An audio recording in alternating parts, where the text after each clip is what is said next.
Hi hello family, ಎಲ್ಲರಿಗೂ ಅಮ್ಮಾಸ್ ಕೈ ರುಚಿ ಚಾನಲ್ಗೆ ಸ್ವಾಗತ. ಇವತ್ತಿನ ವಿಡಿಯೋನಲ್ಲಿ ಈ ಒಂದು ಬಿಸಿಲುಗಾಲಕ್ಕೆ ತುಂಬ ತಂಪಾಗಿರುವಂಥ ವಿಭಿನ್ನ ರುಚಿಯನ್ನೇ ನೀಡುವಂಥ ಒಂದು ಬ್ರೇಕ್ಫಾಸ್ಟ್ ರೆಸಿಪಿನ ನಿಮ್ಮ ಮುಂದೆ ಮಾಡಿ ತೋರಿಸ್ತಾ ಇದ್ದೀವಿ.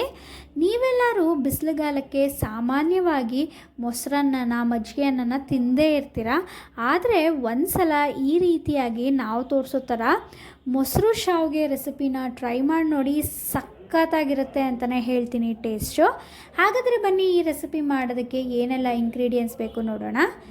ಒಂದು ಪ್ಯಾಕೆಟು ಶಾವಿಗೆ ತೊಗೊಂಡಿದ್ದೀವಿ, ಹಾಗೆ 1 ಕಪ್ಪಷ್ಟು ಗಟ್ಟಿ ಮೊಸರು, ಇಲ್ಲಿ ಸ್ವಲ್ಪ ಕ್ಯಾರೆಟು, ಹಾಗೆ ಸ್ವಲ್ಪ ದ್ರಾಕ್ಷಿ ಮತ್ತು ನಾವಿಲ್ಲಿ ಪೊಮೊಗ್ರನೇಟ್ ಸ್ವಲ್ಪ ದಾಳಿಂಬೆನ ತೊಗೊಂಡಿದ್ದೀವಿ, ಹಾಗೆ ದ್ರಾಕ್ಷಿ, ಗೋಡಂಬಿ, ಬಾದಾಮಿ, ಸ್ವಲ್ಪ ಕೊತ್ತಂಬರಿ ಸೊಪ್ಪನ್ನು ಕೂಡ ತೊಗೊಂಡಿದ್ದೀವಿ.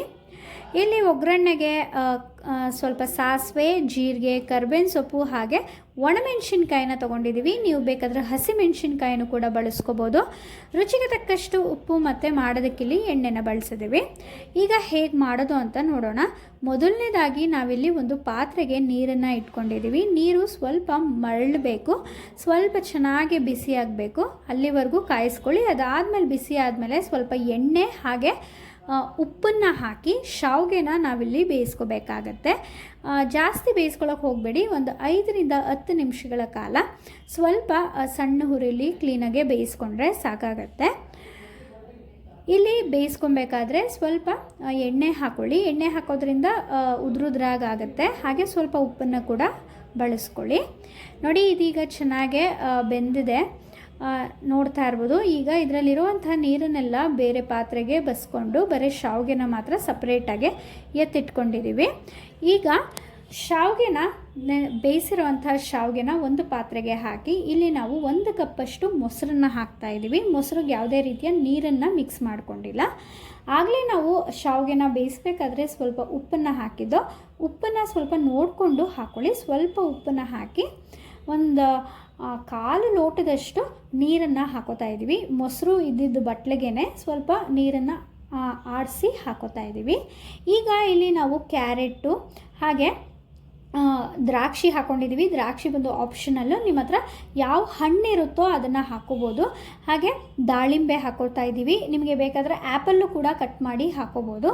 ಇದರ ಜೊತೆಗೆ ದ್ರಾಕ್ಷಿ, ಗೋಡಂಬಿ, ಬಾದಾಮಿ, ಸ್ವಲ್ಪ ಕೊತ್ತಂಬರಿ ಸೊಪ್ಪು ಇಷ್ಟನ್ನು ಕೂಡ ಹಾಕಿ ಕ್ಲೀನಾಗಿ ಮಿಕ್ಸ್ ಮಾಡ್ಕೊಳ್ಳೋಣ.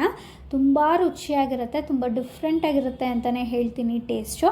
ಇದನ್ನು ಚೆನ್ನಾಗಿ ಮಿಕ್ಸ್ ಮಾಡ್ಕೊಳ್ಳಿ. ಇಲ್ಲಿ ದ್ರಾಕ್ಷಿ ಇಲ್ಲಾಂದರೂ ಕೂಡ ಬೇಕಾದರೆ ಸ್ಕಿಪ್ ಮಾಡ್ಕೋಬೋದು. ದ್ರಾಕ್ಷಿ ಬದಲು ನೀವು ಆ್ಯಪಲ್ನ ಹಾಕ್ಕೋಬೋದು.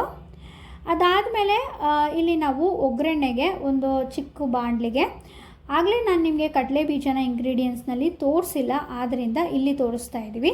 ಸ್ವಲ್ಪ ಎಣ್ಣೆ ಹಾಕಿ, ಎಣ್ಣೆ ಸ್ವಲ್ಪ ಬಿಸಿ ಆದಮೇಲೆ ಕಡಲೆ ಬೀಜನ ಎಣ್ಣೆಯಲ್ಲಿ ಸ್ವಲ್ಪ ಚೆನ್ನಾಗಿ ಫ್ರೈ ಮಾಡಿಕೊಂಡು ಎತ್ತಿಟ್ಕೊಳ್ಳಿ. ತುಂಬ ರುಚಿಯಾಗಿರುತ್ತೆ ಕಡಲೆ ಬೀಜ ಹಾಕೋದ್ರಿಂದ.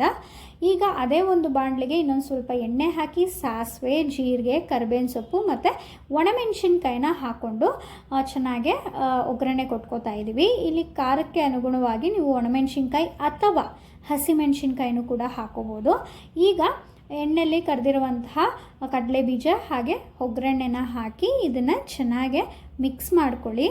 ಈಗಿರುವಂತಹ ಒಂದು ಬಿಸಿಲುಗಾಲಕ್ಕೆ ನಿಜವಾಗ್ಲೂ ಕೂಡ ಮಸಾಲೆ ಐಟಮ್ಸು ಜಾಸ್ತಿ ತಿನ್ನೋಕ್ಕಾಗಲ್ಲ. ಏನಾದರೂ ಲೈಟಾಗಿ ತಿನ್ನಬೇಕು ಅಂದಾಗ ಖಂಡಿತವಾಗ್ಲೂ ಈ ರೀತಿಯಾಗಿ ನೀವು ಮೊಸರು ಶಾವಿಗೆ ರೆಸಿಪಿನ ಟ್ರೈ ಮಾಡಿ ನೋಡ್ಬೋದು. ಮೊಸರನ್ನು ತಿಂದು ಬೇಜಾರಾಗಿದ್ದರೆ ಈ ಒಂದು ವಿಭಿನ್ನವಾಗಿರುವಂಥ ಫ್ರೂಟ್ಸ್ ಎಲ್ಲ ಹಾಕಿ ಮಾಡಿರುವಂಥ ರೆಸಿಪಿನ ಮಕ್ಕಳಿಗೂ ಕೂಡ ಮಾಡಿಕೊಂಡ್ಕೊಡಿ, ತುಂಬ ಇಷ್ಟಪಟ್ಟು ತಿಂತಾರೆ. ಈ ಒಂದು ರೆಸಿಪಿ ನಿಮಗೆಲ್ಲ ಇಷ್ಟ ಆಗಿದೆ ಅಂತ ಭಾವಿಸ್ತೀನಿ. ಇಷ್ಟ ಆಗಿದ್ದರೆ ಅಮ್ಮಾಸ್ ಕೈ ರುಚಿ ಚಾನಲ್ನ ಸಬ್ಸ್ಕ್ರೈಬ್ ಮಾಡ್ಕೊಳ್ಳಿ, ಹಾಗೆ ಲೈಕ್, ಶೇರ್, ಕಮೆಂಟ್ ಮಾಡೋದನ್ನ ಮರಿಬೇಡಿ ಅಂತ ಹೇಳ್ತಾ ಈ ಒಂದು ವಿಡಿಯೋನ ನಿಮ್ಮ ಫ್ರೆಂಡ್ಸ್ ಆ್ಯಂಡ್ ಫ್ಯಾಮಿಲಿಗೂ ಶೇರ್ ಮಾಡಿ, ನೀವು ಕೂಡ ಟ್ರೈ ಮಾಡಿ, ಎಂಜಾಯ್ ಮಾಡಿ. ಈ ಒಂದು ವಿಡಿಯೋನ ನೀವೆಲ್ಲರೂ ಕೂಡ ಕೊನೆವರೆಗೂ ನೋಡಿದ್ದಕ್ಕಾಗಿ ಎಲ್ಲರಿಗೂ ತುಂಬು ಹೃದಯದ ಧನ್ಯವಾದಗಳು.